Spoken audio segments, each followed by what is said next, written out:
Are your D&D boss fights beginning to feel predictable, maybe even identical? Your issue might be variety. Not variety in stat blocks, but variety in figures on the battle map. All my favorite boss fights have had multiple bosses on the field. When I made a video about the 8 types of combat, I talked a bit about the elite team, a group of bad guys that are a rival party to the heroic adventurers. So, to help you out, let me break down how to make a party like that one, how to expand on them as you play, and how you can use them to tell a story through combat. Welcome to Mystic Arts, where I tell you that the archetypical bad guys are Team Rocket and refuse to elaborate further. My name is Daði, I'm a professional writer and director, and I've been DMing for over 10 years. I'm gonna assume you've already designed an adventure, or you're running an adventure where there is a boss monster at the end. If that boss monster is a humanoid character, you can give the boss a roster of adventurers, and now that boss is no longer just a boss, they are the party leader. That is the first step in making an elite team, creating a character who would be fairly capable as a boss in their own right, but now has the added benefit of an adventuring party with them. This is doubly important because you're almost certainly one DM. So most of the time, you'll want a mouthpiece for the enemy party. I mean, you could make the enemy party have a bard character, but more on that later. For the sake of efficiency, we'll assume your leader is doing most of the talking. The rest of the elite team can bark lines of dialogue. You know, the tank cracks his knuckles, the striker says things like, "You'll regret that."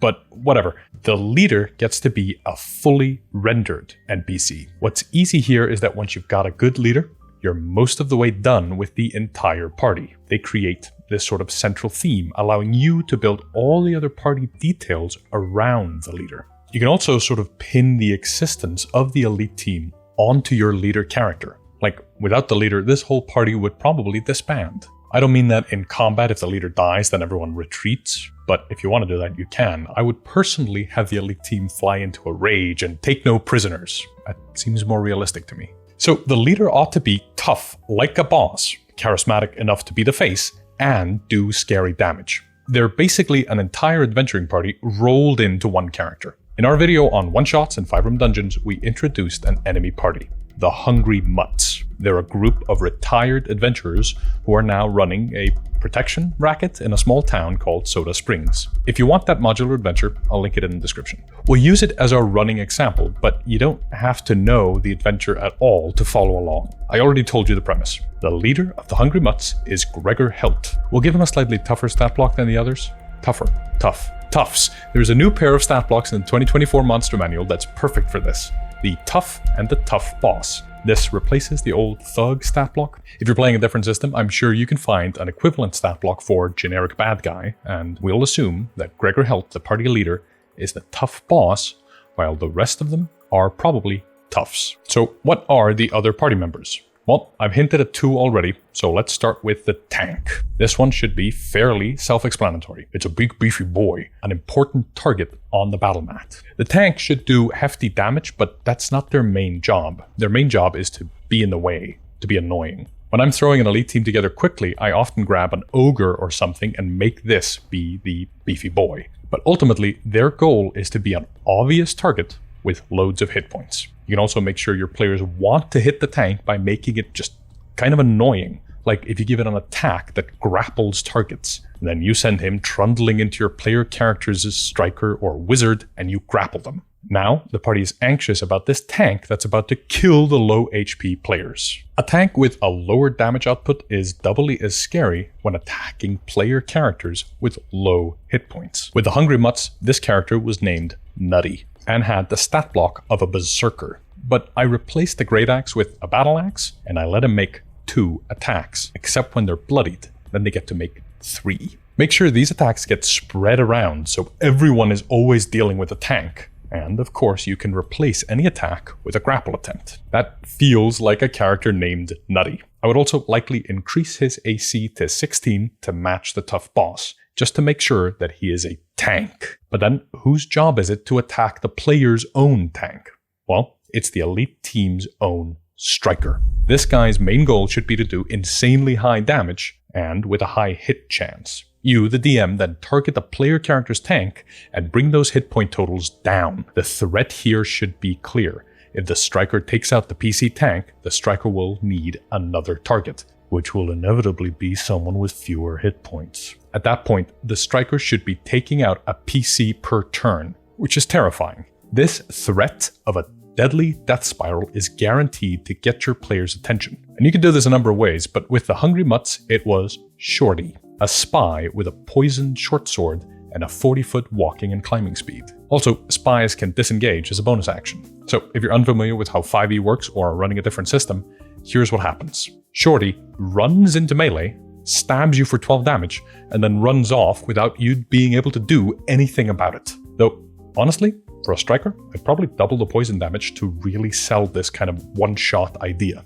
Your striker should be deadly. With those 3 major characters, the rest I'll list in this video should be thought of like a menu of options for you to choose from. If you've only got 4 players, just pick from one more character from the list below and add to the roster. Otherwise, you risk being sort of overbearing with the elite team. They obviously don't have to match the players exactly in strength or numbers. You could compensate in all kinds of ways. If the elite team is less numerous than your players, you make each of them stronger, and if they're more numerous, you make each of them weaker. Or not, that's up to you. Regardless, I'd pick enough from the rest of the list to match your players in numbers, plus minus 1 or 2. Then, you've got the option to add a different roster for another elite team in the future to keep things fresh. Or, if few of this elite team die in one encounter but the others escape, then you can recruit new members from the menu I'm going to present to you to use for later in the campaign, or a future campaign.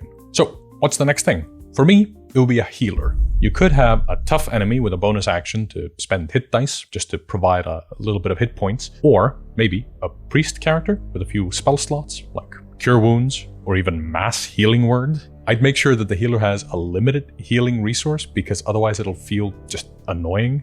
It doesn't have to be very limited, mind you, just a little limited. A great move here is also to make sure the healer has some way of removing minor status effects, like in 5e having lesser restoration. Your healer's job should be firstly to keep the leader alive, but secondly to keep the tank alive, and thirdly the striker. The rest of these guys won't matter as much. And if your healer is just running around healing with their action, they're going to seem a little dull. So I try and make sure they can do cool bonus action heals so that their action can be offensive, like a spell attack or a weapon attack. You can then add an AOEer. In your standard medieval fantasy, this is a wizardy character with level-appropriate AOE spells, like Shatter, or Fireball, or Cone of Cold, or a warlock with Hunger of Hadar. For the Hungry Mutts, I'd invent a special new action. Say, 3 times per day, a grenade ability with a relatively tight radius. AOEer's job is twofold. On one hand, to seize the opportunity when the party clumps up, sure, but almost more importantly, whittling down the hit points of people who normally aren't in melee range. That way, those characters have their hit points taxed just by existing near the fight. Another way to tax hit points of ranged characters is by using an enemy Artillerist. For the Hungry Mutts, I made a character called Jens, who was just like a regular tough, but his crossbow did 2d10 damage, and then I shot all the weak little spellcaster twinks with it. You bet your ass they chased down Jens and his massive crossbow.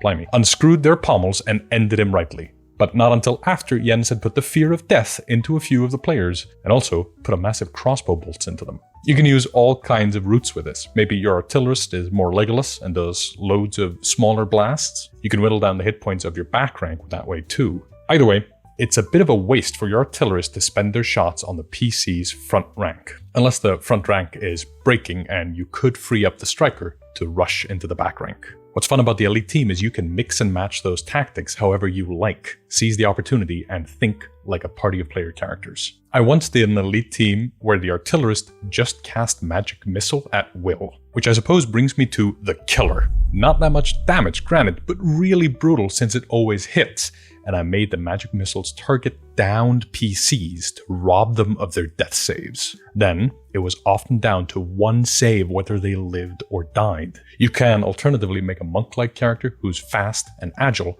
and then runs up to unconscious PCs as he uses flurry of blows on their head to make sure they're dead. But that's a bit old school, isn't it? To each their own. I've run games like that, especially ones where PCs hit higher levels and death is mostly a bit of an inconvenience. Then why not have a killer bad guy whose job it is to take down PCs and turn them into dead PCs? But just be careful with that sort of playstyle. If your table of theater kids, or actual kids, encounter this, they might be an unwelcome shock to them. the kind that turns new players into ex-players. So when it comes to stepping on heads, tread lightly at first. What else? Yeah, the Beast. You can have a non-sapient character with the elite team. I mentioned the Ogre before, but it could be anything. A hill giant, a big warg, a wyvern, whatever strikes your fancy.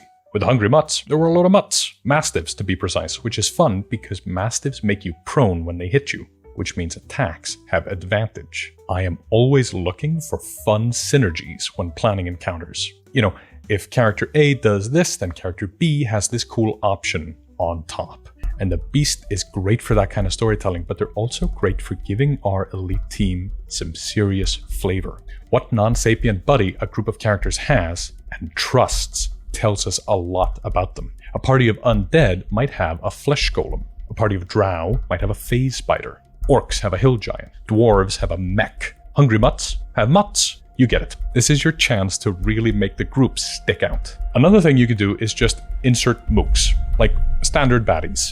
Not every character needs to be customized, especially if you want to increase the size of your elite team and have them be more like a bunch of standard stuntmen for your heroes to beat up. I mean, most of the characters I've listed so far, I probably would have just used the tough stat block, but added a feature or two. And the ones that didn't use the tough stat block, I'd probably adjust their AC so that it always matches the tough's AC 12, just to keep myself relatively sane as best I can. But then you can't just say, there's a bunch of bandits with the toughs. And if you want them to feel extra mook-like, make them all have 1 hit point, maybe an ability called Minion that lets you take 0 damage when they fail a saving throw, once per day. And voila, you've got a whole cadre of easily killable red shirts. Beyond that, if you want more special guys, you can just keep adding archetypes to your heart's content. If you're stumped, just go look at player character options. Maybe you'll be inspired by a species, and you'll go add an archetypical Ganassi, Goliath, Aasimar, or something similar.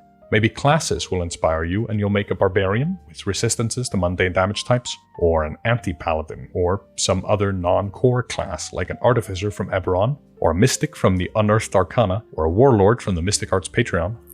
Maybe you'll add a bard that does the leader's talking for them. Pair this with Vicious Mockery, and you can finally insult your players' generic-ass edgelord characters and make them take actual psychic damage from those sick burns. Maybe you'll look at the background section and create a noble, or hermit, or a scribe. Something that's not a full class, but is full of vibes. But more simply, you'll do what I do when I need inspiration, and just go flip through a monster manual and find a monster that makes you go, ooh, and then add them to the roster. A perfect place to start playing around with the elite team is a place where we sort of expect everyone to be special already. You know, like the Forgotten Realms, but that always seems a bit standard. So what would an elite team in Mad Max look like? Imperator Furiosa leading a band consisting of a road warrior, a war boy, and a group of warrior women, young and old, all while driving an oil tanker through the desert.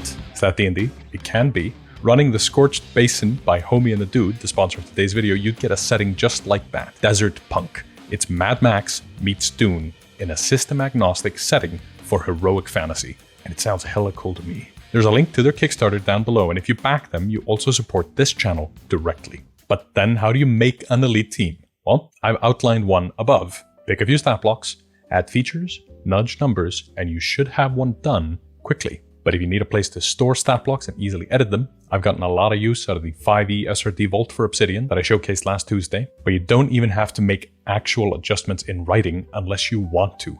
Plenty of times, I adjust stat blocks in my head before the game starts and just keep the changes in mind as I go. You can also just flip through the monster manual and take an eclectic collection of stat blocks and pull them together to create some kind of vibe. Like I said in the 8 types of combat video, you can just chuck stat blocks from the monster manual together. Like a Chain Devil party leader might be joined by a Necromancer, a Bodak, and a Wight or two. Or if your players have been really bad, you'll have a party leader Planetar, his trusty steed a Unicorn, and their compatriots the War Priest and the Gynosphinx. Alternatively, you could make up a whole stat blocks and then make a modular so you remember them and have them synergize by playing well together. Like I did with the Hungry MUTTS, or like I'm doing in the Tuesday video series Mystic Monsters, like the kobolds I'll make next week.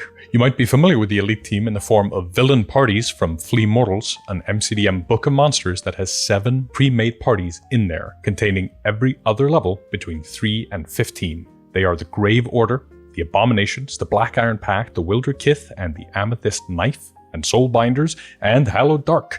And they're great. They come with some magic items, a roster of bad guys, and a bit of lore on who they are and what they want and how they're gonna get it. It'll be trivial for you to stick them into your game. And these stat blocks have very cool abilities. They're all a little bit too dense for my liking, and while most of the design on them is fairly modular, some of it isn't. Obviously, that's not a big deal, but as someone who's trying to design stat blocks that are easier to memorize to lighten the mental load on DMs, I would probably personally end up rejigging those stat blocks a little bit if I used them. This idea appeared as the rival adventuring party in the Critical Role 5e book Call of the Netherdeep. The idea here is simple. There are rival adventurers, and they have stat blocks. One for each tier of play the players are likely to meet them at, tiers 1, 2, and 3. This is a great idea because then you can keep bumping into them throughout the adventure. Though, oddly, the rival party here doesn't actually have a name. Individual members of the party do, but there's no collective noun for the rival adventuring party. The book just refers to them as rivals. I think it's a bit of a missed opportunity. These rivals got normal 5e stat blocks with a couple of special abilities each, but they're all a little milquetoast, in my opinion. I'd be surprised if a regular party of capable players didn't wipe the floor with these guys. I guess then what I'd want is somewhere with the simplicity of the Call of the Netherdeep stat blocks, but the cool factor of the Flea Mortal stat blocks, done with modular design in mind. So yeah, you can make multiple elite teams face your party across the campaign, or have the same party continuously return for second and third fights later in the adventure, like the D&D version of Team Rocket. You can update the stat blocks on subsequent fights as the players level up and make the elite team level up as well. Or update the look. As the rival adventurers achieve their goals, they become more and more villainous. Get a cool eye patch, a cool scar, a raspy voice. One of the members of the enemy party is changed by a ritual, and that makes them something other than human. What's great is you can give the recurring elite team an extra planar alliance. You know, they're tied to Orcus, means they become stronger and stronger as undead as the adventure goes on. And of course, if the players wipe the floor with the elite team, kill them all, you can still have the leader return later on as a singular boss monster, resurrected by their god to bring vengeance upon the PCs. This is such a fun sandbox, you can keep playing with it forever. And that's kind of the point of this. You've got a playground. If this video didn't inspire you to create an elite team, then I think I've failed you. But you don't have to make an elite team. You can just run boss monsters and mooks to your heart's content. Just remember to shuffle your combat types among the 8 types of combat to keep it novel. An elite team is a great way to have novelty since they feel so different from other kinds of combat. It creates this dynamic with the players where both sides are wildly different and specialized skirmishers with strange abilities. Seeing the bad guys do those strange abilities is amazing. Players will get an understanding of what fighting a PC party is like. Damn, they're strong. That must be what fighting us feels like. It can be really fun to hold up a mirror to your PCs, especially if the mirror is funhouse, twisted, and evil. You get the players thinking about themselves and their actions critically. But what's important here is the players are in the right. I mean, the enemy party literally worships Orcus or does tyranny. They're bad guys. Or not. In Call of the Netherdeep, the rivals are just rivals. They're not explicitly evil. In fact, 2 of them are explicitly good aligned. They are just like the player characters, mostly out for themselves. To me, personally, the presence of other adventuring parties makes the world feel more real. The player characters aren't the only adventurers in the world. There are other adventuring parties, some bad, some just rivals, but it's a shape of actors to include in the world. Between singular good boss monster and massive army of CR 1/8 creatures, there is in between the adventuring party of capable individuals who work together to punch above their weight. It somehow feels more realistic to me. And there you have it. One of the 8 types of combat is the elite team. You can use a leader, tank, striker, and then grab a collection of the others, like healers, AOEers, artillerist, killer, beast, or other species, backgrounds, or class of your choosing, or a monster from the monster manual. You can make them explicitly evil, or just rivals, and you can render your world more realistic by increasing the story sample size of adventurer parties beyond 1. And not to mention, combat between 2 groups of adventurers feel different. Like very different. They're fun, deadly, and full of wacky, insane powers. When you're making your elite team, give them cool abilities. Something that changes the battlefield and feels like the kind of nonsense that player characters get to do. Your players will balk. Some will call bullshit. But you can just smirk and say, you guys can do crazy nonsense. These guys are adventurers just like you, and they can do crazy nonsense too. And then you proceed to cast Drain Potential, or Reverse Gravity, or whatever you're up to. And failing any of that, you've got something to build your adventure around. In my current main game, I've got plans for loads of parties like this. Some, I'm sure, will only show up once, while others will become recurring thorns in the player's side. And that's the beauty of it. Since prepared modules never use this kind of storytelling, it all feels fresh the whole time, like I'm creating something truly beautiful, but I'm just playing around with a different set of tropes than we're used to. Now, go do the same. Create with a new set of tropes and your players will believe in your world more than they already do. And while your work didn't get any harder, just more fun. And that's where we'll pick it up next time. Thanks so much for watching this video. This channel is run by me and my girlfriend.